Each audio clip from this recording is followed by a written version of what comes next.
জামাতের যারা লোকজন আছে তারা যদি হঠাৎ করে দেখা যায় যে না, ডোনাল্ড ট্রাম্পের সঙ্গে জামাতের আমিরের কথা হয়েছে, দেখা হয়েছে, সাক্ষাৎ হয়েছে, ডোনাল্ড ট্রাম্পের কাছ থেকে তিনি আশ্বাস পেয়েছেন, ডোনাল্ড ট্রাম্প ইংরেজিতে বলেছেন যে আমি খুব খুশি জামাতের আমিরের ব্যাপারে, আই নো দ্যাট গাই, আমি তাকে চিনি। আমেরিকা মনে করছে জামাত ক্ষমতায় আসবে এবং আমেরিকা জামাতের সঙ্গে বন্ধুত্ব করতে আগ্রহী। এবং আমেরিকা জামাতের যে সাম্প্রতিক পরিবর্তন, নারী নেতৃত্ব সম্পর্কে, হিজাব সম্পর্কে, শরিয়া আইন সম্পর্কে এবং দলে ভিন্ন ধর্মের যারা লোকজন রয়েছেন তাদেরকে অন্তর্ভুক্তি করা সহ মুক্তিযোদ্ধাদেরকে দলে অন্তর্ভুক্ত করার ক্ষেত্রে জামাত যে কৌশল অবলম্বন করেছে এটা আমেরিকা সিরিয়াসলি নিয়েছে ইতিবাচক অর্থে। এখন এই যে একটা অডিও ফুটেজ বা অডিও ক্লিপ এটা যে ভাইরাল হলো, এটা কি জামাত করলো না আমেরিকা করলো, কোন উদ্দেশ্যে করলো? কিন্তু ঘটনা যাই হোক না কেন পুরো পরিবেশ এবং পরিস্থিতি জামাতের অনুকূলে যাচ্ছে। এখন জামাতকে নিয়ে নানা রকম কাহিনী বানানো হচ্ছে, গল্প বানানো হচ্ছে, ন্যারেটিভ তৈরি করা হচ্ছে।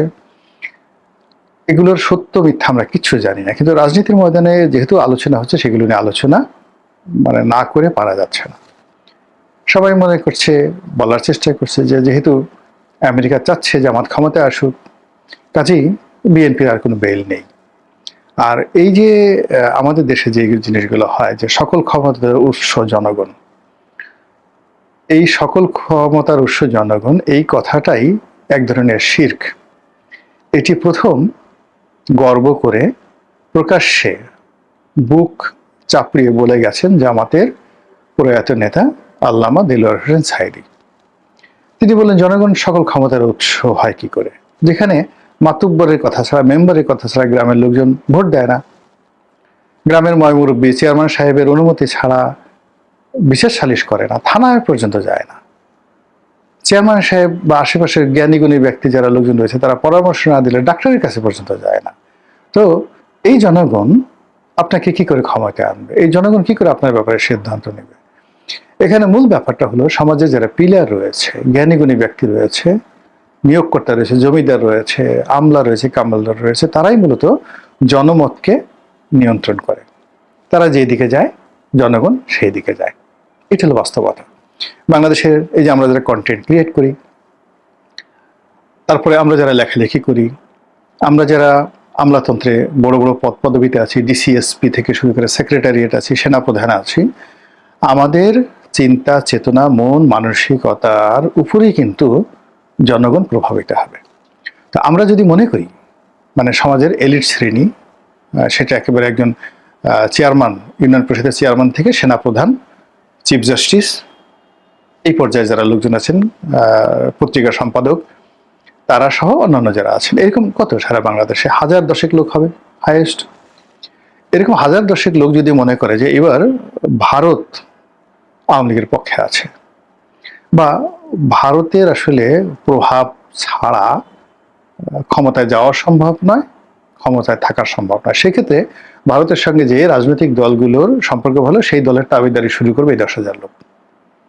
এবং সেই 10,000 লোক দাবিদারি করার সঙ্গে সঙ্গে জনগণ আবার সেই রাজনৈতিক দলের দাবিদারি করা শুরু করবে। এবং এইভাবে 2014 থেকে একেবারে 25 পর্যন্ত ভারতকে বাংলাদেশের সাধারণ জনগণ ভয় পেয়েছে। এর কারণ হলো তারা মনে করেছে যে ভারতের সাথে শেখ হাসিনা ভালো সম্পর্ক রয়েছে।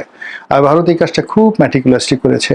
ওই যে সুজাতা সিং এসেছিল, এসে এরশাদকে যেভাবে ধমকিয়ে গিয়েছেন, যেভাবে এরশাদকে সিএমএসে ভর্তি করিয়ে দিয়েছেন, এর ফলে আসলে জনমনে যে ভীতি তৈরি হয়েছিল সেই ভীতির কারণেই মানুষ ভারতকে ভয় পেত আর আওয়ামী লীগের বিরুদ্ধে দাঁড়াতে পারেনি। আবার আওয়ামী লীগের যখন পতন হলো তখন সবাই বলার চেষ্টা করলো যে এই পতনটা ঘটিয়েছে আমেরিকা তাদের ডিপ স্টেট পলিসির মাধ্যমে। ফলে এটা সত্য মিথ্যা ডাজ নট ম্যাটার। মানুষ তখন মনে করেছে বাপের উপর বাপ আছে, দাদার উপর দাদা আছে, উস্তাদের উপরেও উস্তাদ আছে, এবং সেই উস্তাদকে আমেরিকা। সেই আমেরিকা ডক্টর মোহাম্মদ ইউনূসকে ক্ষমতায় বসিয়েছে। কাজেই সেই কারণে আমেরিকা এবং ডক্টর মোহাম্মদ ইউনূসকে মানে রীতিমতো নর্মাল যেভাবে মানুষ ভয় পেত তার সে 1000 গুণ এখনো পর্যন্ত ভয় পাচ্ছে। আর সেই আমেরিকা তারেক রহমান সাহেবকে বাদ দিয়ে, বিএনপিকে বাদ দিয়ে এখন জামাতের দিকে ঝুঁকে পড়েছে। এরকম একটা খবর যখন আসছে, ভালো মন্দ সত্য মিথ্যা যাচাই করার কোনো সময় নাই। জামাতের পিছে লাগো, মানে জামাতের পিছে চলো। জামাতকে সমর্থন দাও, ইত্যাদি ইত্যাদি আরো অনেক কিছু। তো এই যে কাজগুলো তারা করছে, সেই কাজগুলো অত্যন্ত ম্যাটিকুলাসলি এই কাজগুলো করা হচ্ছে, হয়তো আমেরিকার পক্ষ থেকে, হয়তো জামাতের পক্ষ থেকে, অথবা অন্য কোনো পক্ষ থেকে। কিন্তু যে কারণেই হোক না কেন, নির্বাচনের এই পূর্বক্ষণে জামাতের সঙ্গে আমেরিকার যে সম্পর্ক, সেই সম্পর্কটি যেভাবে প্রচার করা হচ্ছে এবং যেভাবে প্রচারিত হয়ে গেছে, এটা জনমনের যে ওই প্রভাবক অংশটি, অর্থাৎ সারা বাংলাদেশে যে প্রভাবশালী 10,000 যে এলিট রয়েছেন, তারা এখন হঠাৎ করে দেখবেন যে এই কয়দিন আগে 25 তারিখ থেকে ধরুন এই এক সপ্তাহ আগ পর্যন্ত তারা তারেক জিয়া করেছে। এই তারেক জিয়া করার আগে তারা আবার জামাত করেছে। বিশেষ করে যখন ডাকসু এইখানে ছাত্র শিবিরের জয়লাভ হলো, তখন সবাই মনে করলো যে জামাত জয়লাভ করলো। আর মানে হাদির সেই দুর্ঘটনার পরে, মৃত্যুর পরে ধরে নিল যে জামাতি ক্ষমতায় আসছে, জামাত। আবার সেটা এখন তারেক। আবার সেই যে আগে জামাত করতো, জামাত করার আগে সবাই এনসিপির আগে সমন্বয়কের আগে ইউনুস। এই জিনিসগুলো মানুষের জিকির কত দ্রুত পরিবর্তন হয়ে যায়। তারই প্রেক্ষিতে আবার এই যে তারেক রহমান সাহেবের যে জ্বর বা ঝড় বা তার যে প্রভাব, তাকে কেন্দ্র করে মানুষের যে নস্টালজিয়া, সেই জিনিসের উপরে রীতিমতো একটা চপেটাঘাত, একটা বস্তা পড়েছে, জগদ্দল পাথর পড়েছে এই আমেরিকার সঙ্গে জামাতের সম্পর্কের বিষয়টি। তো সেক্ষেত্রে এখন মানে তারেক রহমান সাহেবের পাশে জামাতের আমিরকে বসিয়ে তাকে একবার প্যান্ট পরানো হচ্ছে, কেটস পরানো হচ্ছে, তারপর সে তার মুখের দাড়ি কামিয়ে তাকে মানে এর মাধ্যমে মানে তারেক রহমান সবার পর্যায়ে টিটকারি করা হচ্ছে। ইট মিনস জামাতকে বিএনপি কগনাইজেন্সে নিয়েছে। এবং এইভাবে কখন জামাত যদি মানে মানে জামাতের যারা প্রতিপক্ষ হতে পারে, জামাতের যারা লোকজন আছে, তারা যদি হঠাৎ করে দেখা যায় যে না, ডোনাল্ড ট্রাম্পের সঙ্গে জামাতের আমিরের কথা হয়েছে, দেখা হয়েছে, সাক্ষাৎ হয়েছে, ডোনাল্ড ট্রাম্পের কাছ থেকে তিনি আশ্বাস পেয়েছেন। ডোনাল্ড ট্রাম্প ইংরেজিতে বলেছেন যে আমি খুব খুশি জামাতের আমিরের ব্যাপারে, আই নো দ্যাট গাই, আমি তাকে চিনি। এবং এটা খুব বিশ্বাসযোগ্য হয়ে যাবে। আপনারা জানেন যে ডোনাল্ড ট্রাম্পের সাথে পাকিস্তানের যে সেনাপ্রধান আসিফ মুনির, তার মারাত্মক ভালো সম্পর্ক, ব্যক্তিগত বন্ধুত্বের পর্যায়ে।